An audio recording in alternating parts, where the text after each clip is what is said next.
स्वागत है आपका मेरे चैनल में। आज की इस वीडियो में हम class 12 NCERT English grammar narration का एक्सक्लेमेटरी सेंटेंस वाला पार्ट पढ़ेंगे। ये पार्ट 5 है। बाकी के मैं जो 4 पार्ट हैं उसको मैं यूट्यूब पे अपलोड कर चुका हूँ। तो चलिए पढ़ना शुरू करते हैं। तो चलिए सबसे पहले हम ये जानते हैं कि हम एक्सक्लेमेटरी सेंटेंसेस को कैसे पहचानें।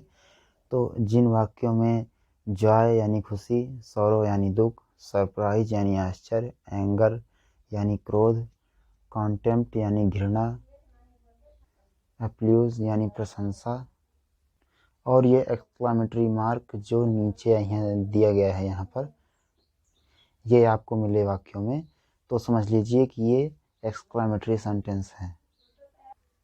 चलिए अब बदलने के नियम के बारे में जानते हैं। तो सबसे पहले इन्वर्टेड कॉमास को हम दैट में बदल देंगे, और दूसरा है जैसे ब्रावो आता है या वेल डन आता है या हुर्रा आता है, इस प्रकार के जो जितने भी आते हैं सब उनको हम हटा देंगे और एक्सक्लेमेटरी सेंटेंसेस को असर्टिव सेंटेंसेस में बदल देंगे।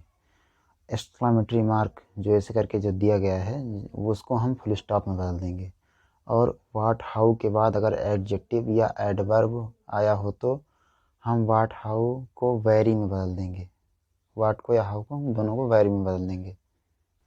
और अगर वाट के बाद नाउन आया हो तो वाट को हम वंडरफुल या फाइन या लवली या बिग आदि में बदल देंगे। जिस हिसाब से उसका मतलब वाक्य बने उस हिसाब से हम बदल देंगे।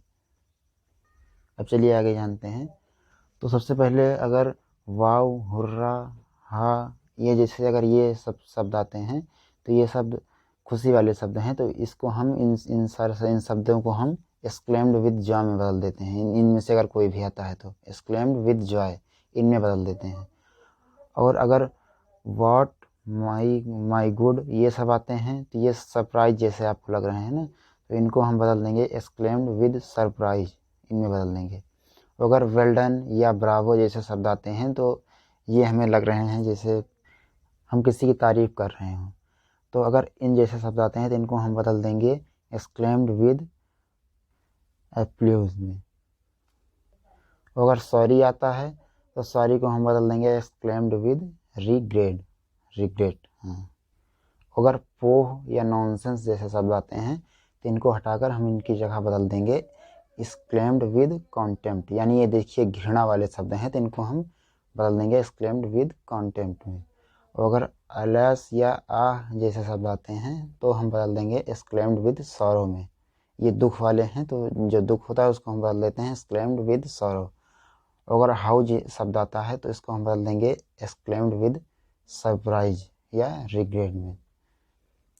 अगर ओ शब्द आता है तो इसको हम बदल देंगे एक्सक्लेम्ड विद सरप्राइज सॉरो।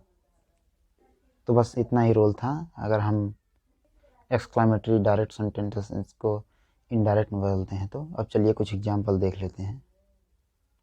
तो पहला एग्जाम्पल है डायरेक्ट में, he said what a fool I am. तो इसको इनडायरेक्ट में हम ऐसे बदलेंगे, he exclaimed with grief that he was a great fool. दोस्तों देखिए यहाँ पर व्हाट के बजाय डायरेक्ट में देखिए ए आया है, मतलब नाउन आया है, ए आया मतलब आ के बजाय नाउन आया है, तो हम जो देखिए इनडायरेक्ट में यहाँ पर ग्रेट लगा देंगे, वॉज अ ग्रेट फूल। समझ में गए। दूसरा एग्जाम्पल है, he said to me alas I could not save you. देखिए यहाँ पे तो इसका इनडायरेक्ट होगा, he exclaimed in grief that he could not save me. दोस्तों यहाँ पे दुख प्रकट किया जा रहा है, तो चाहे आप एक्सक्लेम्ड विद सॉरो कीजिए चाहे एक्सक्लेम्ड इन ग्रीफ कीजिए, दोनों बराबर हैं, दोनों सेम हैं। तो यही है इनडायरेक्ट सेंटेंस एक्सक्लेमेटरी का। तो आशा करता हूँ आपको वीडियो अच्छा लगा होगा, और अच्छा लगा हो तो वीडियो को लाइक करें, तो चैनल को सब्सक्राइब करें। धन्यवाद दोस्तों।